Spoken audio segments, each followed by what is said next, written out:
નમસ્કાર મિત્રો, વેધર ઇન્ફોર્મેશનમાં આપનું સ્વાગત છે અને હું છું પરેશ। ખાસ કરીને આજના વિડીયો આપણે વાવાઝોડું અને વરસાદ વિશેની ખૂબ અગત્યની માહિતી આપવાની છે, કેમ કે છેલ્લા ઘણા દિવસથી અરબ સાગરની અંદર એક વરસાદી સિસ્ટમ સક્રિય થઈ હતી, જે ગોવાથી દક્ષિણ પશ્ચિમમાં, કેરળથી ઉત્તર પશ્ચિમની અંદર જે સિસ્ટમ હતી એ ધીમે ધીમે ઉત્તર તરફ આગળ ચાલતી હતી। એમાં ઘણા સમયથી આપણે એક અનુમાન લગાવી રહ્યા હતા કે આ સિસ્ટમ છે એ મજબૂત બનીને જો પશ્ચિમ દિશા તરફ થોડી પણ આગળ જાય છે, એટલે કે દરિયાની અંદર જાય છે, તો દરિયાનું તાપમાન ઊંચું છે, સાથે બીજા પણ અન્ય પરિબળો છે એ સક્રિય છે, જેને કારણે એ વાવાઝોડું બની શકે। હવે ખાસ કરીને આજની વાત કરવા જઈએ તો આજે ચિત્ર સ્પષ્ટ થયું છે। અલગ અલગ મોડેલોના આધારે જે અમારું જે પ્રિડિક્શન છે આજનું, એ મુજબ જોવા જઈએ તો અત્યારે એ સિસ્ટમ છે એ ઉત્તર તરફ અને ઉત્તર પૂર્વ તરફ આગળ વધી રહી છે।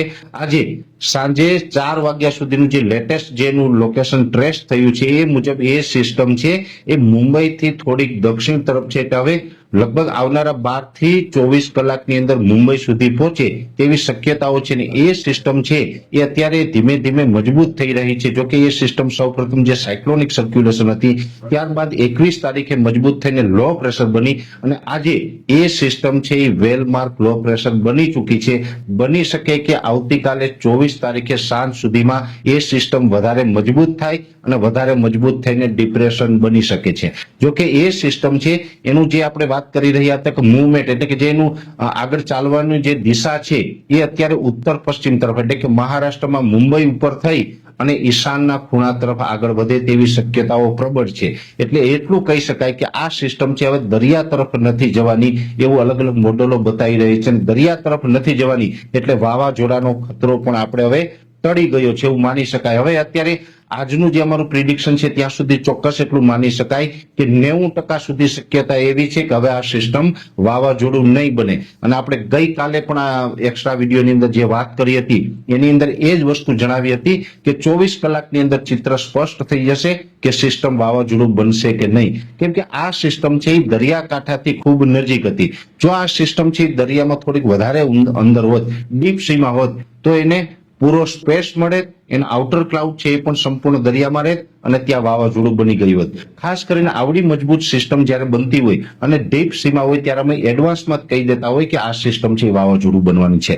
છતાં પણ આ વખતે અમે વાવાઝોડું બનવાનું સ્પષ્ટ એટલા માટે નહોતું જણાવ્યું કેમ કે આ સિસ્ટમ છે દરિયાકાંઠાથી ખૂબ નજીક હતી। ખાસ કરીને દરિયાકાંઠાથી નજીક હોય એટલે આપણે એમાં મતાંતર કહી શકાય અથવા તો અસમંજસતા આપણે કહી શકતા હોય છે। મોડેલોમાં મતાંતર હતા, સાથે આ સિસ્ટમ છે વાવાઝોડું બનશે કે એમાં અસમંજસતા હતી। આવું આપણે ઘણા દિવસથી કહી રહ્યા હતા। આપણે આની ચોખવટ એટલા માટે નહોતા કરી રહ્યા કેમ કે જો આ સિસ્ટમ છે એ દરિયામાં અંદર જાય તો વાવાઝોડું બને અને ઉપરથી જાય તો ડિપ્રેશન બનીને પસાર થાય। એટલે હવે આ ડિપ્રેશન બની અને મુંબઈ ઉપર થઈને આગળ નીકળવાની છે, પણ એને હિસાબે પણ ગુજરાતને ચોક્કસથી વરસાદની અસરો થવાની છે, જેમાં સૌથી વધારે અસર છે એ દક્ષિણ ગુજરાતના તમામ જિલ્લાઓમાં જોવા મળે, એટલે કે સુરત, વલસાડ, વાપી, બારડોલી, બીલીમોરા, ડાંગ જેવા તમામ વિસ્તારો છે એ તમામ વિસ્તારોને વરસાદની અસર વધારે જોવા મળશે। સૌરાષ્ટ્રની અંદર પણ જો કે આ વરસાદની અસર જોવા મળી શકે છે, પણ સૌરાષ્ટ્રની અંદર સાર્વત્રિક નહીં પણ ઘણા બધા વિસ્તારોને કવર કરી લેશે।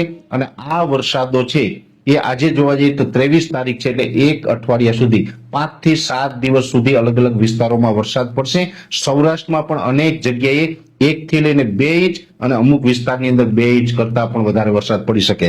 એટલે સૌરાષ્ટ્રમાં પણ આ અઠવાડિયાની અંદર મે મહિનાના છેલ્લા અઠવાડિયાની અંદર અનેક વિસ્તારોની અંદર કદાચ વાવણી લાયક વરસાદો પણ જોવા મળશે। એટલે સૌરાષ્ટ્ર અને દક્ષિણ ગુજરાતમાં વરસાદો થશે, એ સાથે મધ્ય ગુજરાતના જે ભાગો છે જેની અંદર આણંદ, નડિયાદ, ખેડા, વડોદરા અને અમદાવાદ સુધીના વિસ્તારો છે એમાં પણ હળવા સામાન્ય મધ્યમ વરસાદો પડે તેવું એક અનુમાન છે। એ સિવાયના બીજા વિસ્તારો છે એટલે કે પશ્ચિમ સૌરાષ્ટ્રના ભાગો હોય, દ્વારકા, પોરબંદર, જામનગર જેવા વિસ્તારો હોય, એમાં ખાલી સામાન્ય છૂટાછવાયા ઝાપટાઓ નોંધાય। કચ્છમાં પણ એ રીતે ઝાપટાઓ નોંધાઈ શકે છે અને ઉત્તર ગુજરાતના જે તમામ વિસ્તારો છે, મહેસાણા હોય, પાટણ હોય, સાબરકાંઠા, બનાસકાંઠા હોય, વાવ-થરાદના વિસ્તારો છે, અરવલ્લીના વિસ્તારો છે, એ તમામ વિસ્તારોની અંદર પણ હળવાથી મધ્યમ ઝાપટા નોંધાઈ શકે છે। એટલે ઓલ ઓવર જોવા જઈએ તો હવે વાવાઝોડાનો ખતરો ટળ્યો છે, પણ હજુ પણ વરસાદો પડવાના છે અને એ વરસાદોની અંદર ગાજવીજનું પ્રમાણ પણ જોવા મળી શકે છે। અને સાથે વરસાદ વખતે થંડરસ્ટોર્મ એક્ટિવિટી થાય એટલે ગાજવીજની સાથે પવનની ઝડપ પણ જોવા મળી શકે છે। એટલે વાવાઝોડું નહીં આવે પણ પવન સાથે હવે વરસાદની શક્યતાઓ રહેલી છે અને વાવાઝોડાની 90% શક્યતાઓ હવે ઘટી ગઈ છે, એટલે 90% સુધી એવું કહી શકાય કે હવે આ સિસ્ટમ છે એ વાવાઝોડું નહીં બને. વાવાઝોડું નથી બનવાનું એ એક મોટા અને સારા સમાચાર આપણા માટે ગણી શકાય, પણ ચોક્કસથી હજી વરસાદો છે એ નોંધાશે. આ વિશેની વિશેષ માહિતી છે આપણે નેક્સ્ટ વિડીયોની અંદર આપવામાં આવશે.